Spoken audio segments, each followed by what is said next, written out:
Saudara-saudari terkasih di dalam Tuhan Yesus Kristus. Shalom, salam sejahtera dan berkah dalam. Kami, di Pendalaman Iman Katolik Online, menyadari di antara kita semua umat seiman dalam Tuhan Yesus Kristus. Banyak yang tidak sempat ataupun kurang tertarik untuk membaca Alkitab, maka dari itu kami memberikan rangkuman intisari isi masing-masing kitab per kitab dari Alkitab sesuai judul yang tertera di bawah ini. Maka diharapkan kita dapat memahami isi dalam masing-masing kitab tersebut. Selamat menyimak. Kitab Mazmur. Ini adalah kumpulan 150 syair, pujian, dan doa Ibrani kuno yang berasal dari beberapa periode berbeda dalam sejarah bangsa Israel. Banyak dari syair ini berkaitan dengan Raja Daud. Persisnya ada 73 syair. Dan dia dikenal sebagai seorang penyair dan pemain kecapi. Tetapi ada banyak penulis yang berbeda di balik syair-syair ini. Ada syair dari Asaf atau dari anak-anak Korah, dan dari beberapa pemimpin pujian yang lain di bait suci. Bahkan Salomo dan Musa juga memiliki syair mereka sendiri, dan hampir sepertiganya tanpa nama. Banyak dari syair ini dibuat untuk digunakan oleh paduan suara yang bernyanyi di bait suci bangsa Israel. Tetapi kitab Mazmur sebenarnya bukanlah sebuah kitab himne. Pada titik tertentu dalam periode setelah pembuangan bangsa Israel ke Babel, syair-syair kuno ini dikumpulkan semuanya dan dengan sengaja disusun menjadi kitab Mazmur seperti yang kita dapati saat ini. Dan kitab ini memiliki desain yang sangat unik dan pesan yang bisa kita lewatkan, kecuali kita membacanya dari awal hingga akhir. Untuk melihat bagaimana kitab Mazmur ini dirancang, akan sangat membantu jika kita memulainya dari belakang. Kitab ini ditutup dengan 5 syair tentang pujian kepada Allah Israel, dan setiap syair itu diawali dan diakhiri dengan kata haleluya, yang dalam bahasa Ibrani merupakan sebuah perintah untuk sekelompok orang untuk memuji Yah, yang adalah singkatan dari nama ilahi Yahweh. Itu adalah susunan 5 bagian yang sangat baik, dan kelihatannya seperti seseorang sedang memberikan kita sebuah kesimpulan dari kitab ini. Sehingga ini menimbulkan pertanyaan, apakah kitab ini memiliki tanda-tanda lain yang ditunjukkan dari desainnya yang disengaja? Jika kita perhatikan judul dari syair-syair tersebut, kita akan melihat bahwa di 5 tempat penerjemah Alkitab Anda memberi judul buku 1, buku 2, buku 3, 4, dan 5 di berbagai titik dan membagi kitab ini ke dalam 5 bagian besar. Nah, alasannya adalah syair terakhir dalam setiap bagian tersebut memiliki sebuah kesamaan akhir yang terlihat seperti sebuah tambahan redaksi. Begini bunyinya.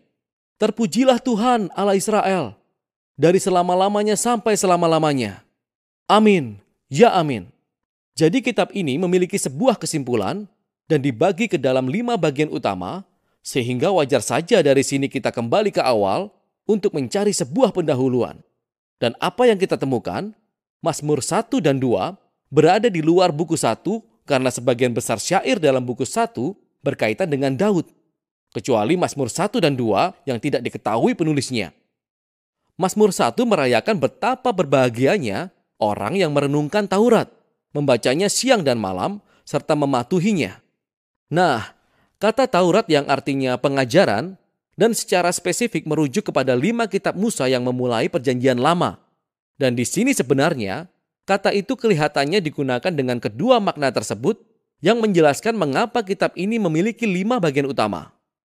Kitab Mazmur ditawarkan sebagai sebuah Taurat baru yang akan mengajar umat Allah tentang praktek doa seumur hidup. Seiring mereka berusaha untuk mematuhi perintah Allah yang diberikan dalam Taurat yang pertama. Mazmur 2 adalah sebuah refleksi puitis terhadap janji Allah kepada Raja Daud dari 2 Samuel pasal 7. Bahwa suatu hari nanti, seorang Raja Mesianik akan datang dan mendirikan kerajaan Allah di dunia. Mengalahkan kejahatan dan pemberontakan di antara bangsa-bangsa. Sekarang Mazmur 2 diakhiri dengan pesan bahwa semua orang yang berlindung pada Raja Mesianik akan diberkati. Tepatnya kata yang digunakan untuk membuka Mazmur 1. Dan bersama-sama, kedua syair ini memberitahu kita bahwa kitab Mazmur dirancang untuk menjadi buku doa umat Allah, sementara mereka berusaha untuk setia terhadap perintah Taurat. Seiring mereka berharap dan menantikan kerajaan Mesianik yang akan datang. Nah, dengan 2 tema yang diperkenalkan ini, kita bisa mulai melihat bagaimana buku-buku yang lebih kecil dirancang berdasarkan 2 ide tersebut. Sebagai contoh, buku 1. Tepat di tengahnya, sebuah kumpulan syair. Mazmur 15-24 dibuka dan ditutup dengan sebuah panggilan untuk tetap setia pada perjanjian. Kemudian, di pasal 16-18, kita menemukan sosok Daud yang menjadi model dari kesetiaan ini. Jadi, dia berseru kepada Tuhan untuk menyelamatkannya, dan Allah mengangkatnya menjadi raja. Dalam rangkaian syair dari Mazmur 20-23, Daud di masa lalu telah menjadi sebuah gambaran dari raja mesianik di masa depan, yang juga akan berseru kepada Allah, dia akan dibebaskan dan diberikan sebuah kerajaan atas bangsa-bangsa. Dan tepat di bagian tengah dari kumpulan ini adalah sebuah syair, Mazmur 19, yang didedikasikan untuk memuji Tuhan atas Tauratnya. Jadi ini dia, dua tema dari Mazmur 1 dan 2 terikat erat bersama-sama di sini. Buku 2 dibuka dengan dua syair yang bersatu dalam harapan mereka untuk kembali ke bait suci di Sion, dan inilah gambaran yang terkait erat dengan harapan akan kerajaan mesianik. Lalu buku 2 ditutup dengan sebuah syair yang menggambarkan pemerintahan masa depan Raja Mesianik atas semua bangsa. Syair ini benar-benar menakjubkan, karena menggemakan semua perikop lain dari kitab para nabi tentang kerajaan Mesianik, dan ditutup dengan mengatakan bahwa pemerintahan raja ini akan membawa pemenuhan janji terdahulu Allah kepada Abraham untuk membawa berkat Allah bagi semua bangsa. Buku 3 juga diakhiri dengan sebuah syair yang merefleksikan janji Allah kepada Daud, tapi kali ini dalam situasi pengasingan Israel. Jadi sang penyair ingat bagaimana Allah berkata bahwa dia tidak akan pernah meninggalkan garis keturunan Daud, tetapi sekarang dia sedang melihat hasil dari pemberontakan Israel, kehancuran, pengasingan dan kejatuhan garis keturunan Daud. Sehingga penyair mengakhirinya dengan meminta Allah untuk tidak pernah melupakan janjinya kepada Daud. Buku 4 dirancang untuk menanggapi krisis dalam pengasingan ini. Jadi syair pembukanya membawa kita kembali ke akar bangsa Israel dengan doa Musa. Dan apa yang dia lakukan di Gunung Sinai setelah insiden anak lembu emas, yakni memohon pada Allah untuk menunjukkan belas kasihan. Pusat buku 4 didominasi oleh sekelompok syair yang memberitakan bahwa Tuhan Allah Israel memerintah sebagai Raja sejati dunia dan atas seluruh ciptaan, pepohonan, pegunungan, sungai-sungai. Semua dipanggil untuk merayakan hari di masa depan itu ketika Allah akan membawa keadilan dan kerajaannya atas seluruh dunia. Buku 5 dibuka dengan serangkaian syair yang menegaskan bahwa Allah mendengar teriakan umatnya dan suatu hari nanti akan mengirimkan Raja masa depan untuk mengalahkan kejahatan dan membawa kerajaan Allah. Buku ini juga berisi dua kumpulan syair yang lebih besar lagi. Yang satunya disebut Hallel dan yang lainnya disebut nyanyian pendakian. Masing-masing dari kumpulan syair ini ditutup dengan sebuah syair tentang kerajaan mesianik di masa depan.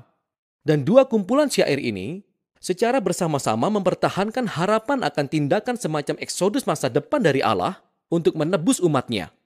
Dan kemudian, tepat di antara mereka adalah Mazmur 119. Ini adalah syair terpanjang dalam kitab Mazmur. Ini adalah sebuah syair alfabet. Setiap baris dimulai dengan huruf baru dari abjad Ibrani dan mengeksplorasi keajaiban dan karunia Taurat sebagai firman Allah kepada umatnya. Mari kita lihat.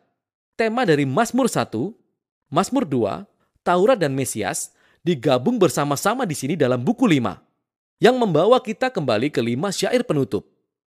Dalam syair yang ada di tengah, Mazmur 148, semua ciptaan dipanggil untuk memuji Allah Israel karena dia telah meninggikan tanduk umatnya.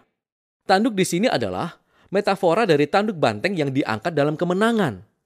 Dan gambaran ini mengingatkan kita kembali akan gambaran yang sama yang digunakan dalam nyanyian Hana, 1 Samuel pasal 2, tapi juga sebelumnya di Mazmur 132.